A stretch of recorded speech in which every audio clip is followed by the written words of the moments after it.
बिस्मिल्लाहिर्रहमानिर्रहीम। अस्सलामुअलैकुम वरहमतुल्लाहि वबरकातुहू। मुअज़्ज़ज़ नाज़रीन, मैं हूं आपका होस्ट मोहम्मद कासिम। आपको अबू मूसा ऑफिशियल के प्लेटफॉर्म पर खुश आमदीद कहता हूं। उम्मीद है आप सब खैरियत के साथ होंगे। मुअज़्ज़ज़ नाज़रीन, जैसा कि हमने पिछली वीडियो में आपसे वादा किया था कि हम आपको बताएंगे कि दुश्मन सिंध में किस तरह तखरीब कारी कर रहा है। चलिए चलते हैं अपने मौजू की तरफ। सिंध आबादी के लिहाज से पाकिस्तान का दूसरा बड़ा सूबा है और एक अरसे से पाकिस्तान का ये अहम तरीन सूबा राह की तकरीबी कार्रवाइयों की जद में है। राह के मंसूबों की वजह से पाकिस्तान का ये पुरअमन सूबा, जिसे पाकिस्तान की माइशत में रीढ़ की हड्डी की हैसियत हासिल है, लाकानूनियत और दहशत गर्दी की लपेट में है। राह के मंसूबा साज सिंध के अवाम में लसानी, इलाकाई, मजहबी और सियासी इख्तलाफात को हवा देने में किसी हद तक कामयाब हो चुके हैं और ख़ास तौर पर कराची जैसा इलाका, जिसे रोशनियों का शहर कहा जाता है, खौफो हरास की लपेट में आ गया है। पाकिस्तान के इस सबसे बड़े शहर में बरसों से मोहब्बत और भाईचारे के जज्बों के साथ रहने वाले अवाम की एक बड़ी तादाद इन इख्तलाफात का निशाना बनी। बाज़ इलाकों में तो एक भी घर ऐसा नहीं जहां किसी सुहागन का सुहाग, किसी बेवा का आखिरी सहारा और किसी माँ का नौजवान लख्ते जिगर इस नफ़रत के अलाव का ईंधन न बन चुका हो।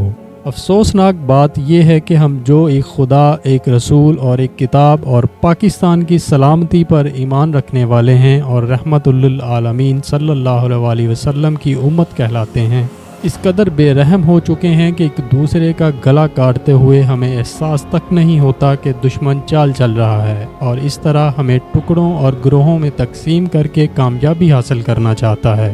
राह सिंध में किस तरह काम कर रही है, ये वो सवाल है जिसका जवाब ISI के तज्जिए के मुताबिक कुछ इस तरह है। राह ने सिंध के तवील बॉर्डर पर दोनों तरफ अपने एजेंट मुकर्रर कर रखे हैं।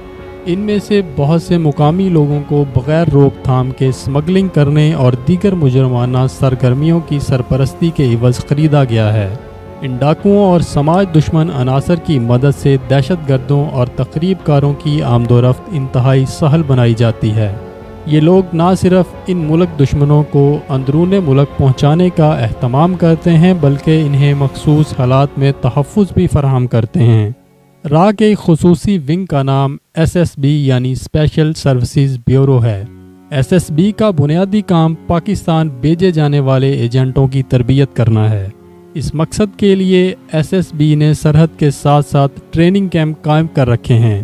तरबियत याफ्ता एजेंट आम तौर पर मुसल्लह होते हैं और सिंध के मुख्तलिफ इलाकों में पहले से मौजूद मुकामी डाकुओं और समाज दुश्मन अनासर के साथ मिलकर काम करते हैं।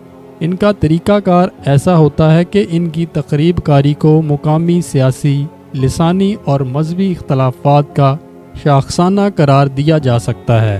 इनकी सरगर्मियाँ आम शहरियों के जज्बात को उबारने में मुआवन साबित होती हैं, जिसके नतीजे में कुछ मुकामी लोग भी एक दूसरे के ख़िलाफ़ मुसल्लह कार्रवाइयाँ शुरू कर देते हैं और इसका फ़ायदा भी बहरहाल दुश्मन को ही पहुँचता है। दुख की बात यह है कि अपनी कम फहमी, लाइल्मी, कौमी मफादात से कमिटमेंट ना होने की वजह से हम दुश्मन की डिसइंफॉर्मेशन, मुल्क दुश्मन प्रोपेगेंडे और तक़रीबी मंसूबों के जाल में नहायत आसानी से फंस जाते हैं और हम दुश्मन के मंसूबे के ऐन मुताबिक अपने तमाम दरीना रिश्तों, समाजी ताल्लुकात और बंधनों को भुला देते हैं और यूं कौमी यकजहती की दीवार में अपने हाथों से दरारें डाल देते हैं।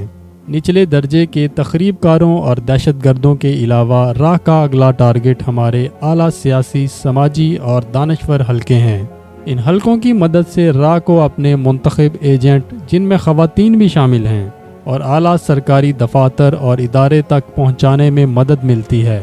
जहाँ कौमी नौइयत के फ़ैसले होते हैं, यहाँ ये एजेंट इस हद तक रसाई हासिल कर लेते हैं कि बाज़ औक़ात वो इन इदारों के आला ओहदेदारों के फ़ैसलों पर भी असरअंदाज होते हैं और इनसे दुश्मन के हक़ में फ़ैसले करवाने में कामयाब हो जाते हैं। इन एजेंटों को भारतीय सफारत खाने या कौंसलेट में मौजूद इंटेलिजेंस के अफीसर से अहकामात मिलते हैं। इदारों के ये खुफिया अफसरान अक्सर औक़ात ख़ुद भी सियासतदानों और अवामी रहनुमाओं से राब्ते करते हैं और इन्हें माली इमदाद के अलावा मुफीद मशवरों से भी नवाजते हैं। सबसे ज़्यादा कन्फ्यूजन की सूरत हाल इस वक्त पैदा होती है जब इंतहाई तरबियत याफ्ता और बाखबर एजेंटों को हमारे सिक्योरिटी और कानून नाफिज करने वाले इदारों तक रसाई हासिल हो जाती है और वो इन इदारों के अहलकार बन जाते हैं। चनाचा ये इदारे इन जाली अहलकारों की मनगढ़ंत रिपोर्टों पर यकीन कर लेते हैं और शाज़ो नादर ही इनकी फराहम की गई गुमराह कुन इतलात को क्रॉस चेक करने की ज़रूरत महसूस करते हैं। दुश्मन की इन मरबूत सरगर्मियों का नतीजा ये है कि सिंध एक अरसे से शदीद किस्म की लिसानी, सियासी और ग्रोही चपकलश में मुब्तला है और वहाँ अमन आमा की हालत रोज़ ब रोज़ बिगड़ती जा रही है। इस सूरत हाल को बेहतर बनाने और कराची को ख़ास तौर पर फिर से अमन का गहवारा बनाने के लिए हमें दुश्मन के अज़ाइम को समझना होगा। अपनी सफ़ों में मौजूद दुश्मनों के एजेंटों की निशानदही करनी होगी। सूरत हाल का तकाजा ये भी है कि हम ऐसे हालात पैदा ही ना होने दें जिससे दुश्मन अपने मज़मूम मकासद की तकमील कर सके। हमें हर हाल में ख़ुद को दुश्मन के हाथों में खिलौना बनने से बचाना होगा। मुअज़्ज़ज़ नाज़रीन, बहुत माज़रत, वीडियो हमारी बहुत लंबी हो रही है। इंशाअल्लाह इससे अगली वीडियो में हम आपको बताएंगे कि राह किस तरह मकबूजा कश्मीर, जो कि हमारा अटूट अंग है, हमारी शारग है, वहाँ पर किस तरह तखरीबकारियों की सरगर्मियों में मुलव्विस है। अपना बहुत सारा ख्याल रखिएगा, दुआओं में याद रखिएगा। अल्लाह हाफिज़।